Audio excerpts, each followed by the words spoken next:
मोदी के गढ़ में पूर्व सीएम ने किया बगावत का ऐलान। बीजेपी नेता और पूर्व सीएम ने पीएम मोदी की नीतियों का किया विरोध। लोकतंत्र के नाम पर नहीं चलना चाहिए तानाशाही, बीजेपी में हलचल। पीएम नरेंद्र मोदी और गृह मंत्री अमित शाह का गृह क्षेत्र गुजरात को बीजेपी का सबसे मजबूत गढ़ माना जाता है। 1995 के बाद से बीजेपी यहां कोई चुनाव नहीं हारी है।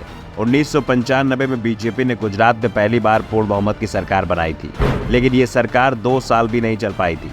1995 में केशुभाई पटेल सीएम बने, लेकिन 6 महीने में ही उनके खिलाफ बीजेपी में उनके सबसे बड़े विरोधी शंकर सिंह वाघेला ने बगावत कर दी। वाघेला अपने समर्थक करीब 50 विधायकों के साथ मध्य प्रदेश के खजुराहो आ गए थे। मध्य प्रदेश में उस समय सरकार कांग्रेस की थी। बाद में बीजेपी हाईकमान से वाघेला का समझौता हुआ और वाघेला वापस गुजरात लौट गए, लेकिन वाघेला की वापसी के बाद केशुभाई पटेल को सीएम पद छोड़ना पड़ा था। इसके बाद सुरेश मेहता गुजरात के सीएम बने, लेकिन सुरेश मेहता की सरकार भी 1 साल पूरी नहीं कर पाई। 11 महीने बाद ही एक बार फिर शंकर सिंह वाघेला के नेतृत्व में बीजेपी में बगावत हुई और इस बार वाघेला बीजेपी में वापस नहीं गए, बल्कि राष्ट्रीय जनता पार्टी बनाकर कांग्रेस के समर्थन से खुद सीएम बन गए थे।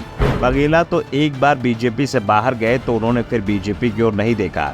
दूसरी ओर सुरेश मेहता जरूर बीजेपी में ही बने रहे, लेकिन गुजरात में मोदी युग के आने के साथ वो किनारे लगा दिए गए। लेकिन अब सुरेश मेहता ने फिर सक्रिय होने का ऐलान किया है। मेहता अब राज्य में जन जागरूकता अभियान चलाएंगे। मेहता ने इसका ऐलान किया। उन्होंने कहा कि देश उस स्थिति में आ गया है जहां हर न्यायप्रिय, संवेदनशील, जागरूक नागरिक कह रहा है अब तो बहुत हो गया, देश बदलाव चाहता है, गुजरात बदलाव चाहता है। लोकतंत्र के नाम पर तानाशाही नहीं चलनी चाहिए और विकास के नाम पर हर चीज को मिटाने की कोशिश हो रही है। इस पर रोक लगनी चाहिए और अगर ये सब हो रहा है तो हमें चुप नहीं रहना चाहिए। मेहता ने कहा कि वो चुनाव लड़ने नहीं जा रहे, लेकिन जनता को परिवर्तन के लिए जागरूक करेंगे। राज्य के पूर्व मुख्यमंत्री शंकर सिंह वाघेला पहले से ही बीजेपी सरकार की आलोचना करते आए हैं। अब इस सूची में सुरेश मेहता का नाम जुड़ गया है। पूर्व मुख्यमंत्री सुरेश मेहता ने कहा कि हम गुजरात के नागरिक एक बार फिर गुजरात को स्वस्थ, सुरक्षित और समान रूप से समृद्ध राज्य बनाने के लिए प्रतिबद्ध हैं। इसके लिए लोगों को जागरूक किया जाएगा।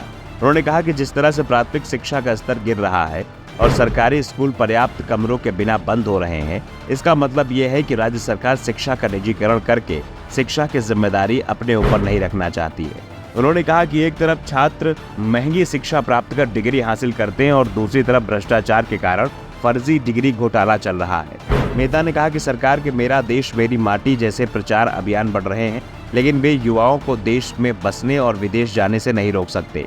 राज्य सरकार विश्व स्तरीय बुनियादी ढांचे की बात करती है, लेकिन युवाओं को पढ़ाई के लिए विदेश जाने को मजबूर होना पड़ रहा है। इसके साथ ही सुरेश मेहता ने कहा कि राज्य में किसानों की हालत भी खराब है। नर्मदा का पानी गुजरात की जीवन रेखा माना जाता था, लेकिन अब ये राजनीतिक हितों और अपने आर्थिक हितों की जीवन रेखा बन गया है। मेहता ने कहा कि भ्रष्टाचार, बेरोजगारी, शिक्षा व धर्म के नाम पर राजनीति से लोकतंत्र की इमारत कमजोर हो रही है। 87 साल के सुरेश मेहता 21 अक्टूबर 1995 को राज्य के मुख्यमंत्री बने थे। उन्हें केशुभाई की जगह पर बीजेपी ने असंतोष थामने के लिए सीएम बनाया था।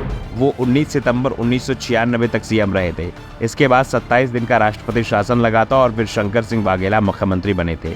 मेहता जब गुजरात के सीएम बने थे तब वे कच्छ की मांडवी सीट से जीतकर विधानसभा में पहुंचे थे। Bureau report, the Dhakad news.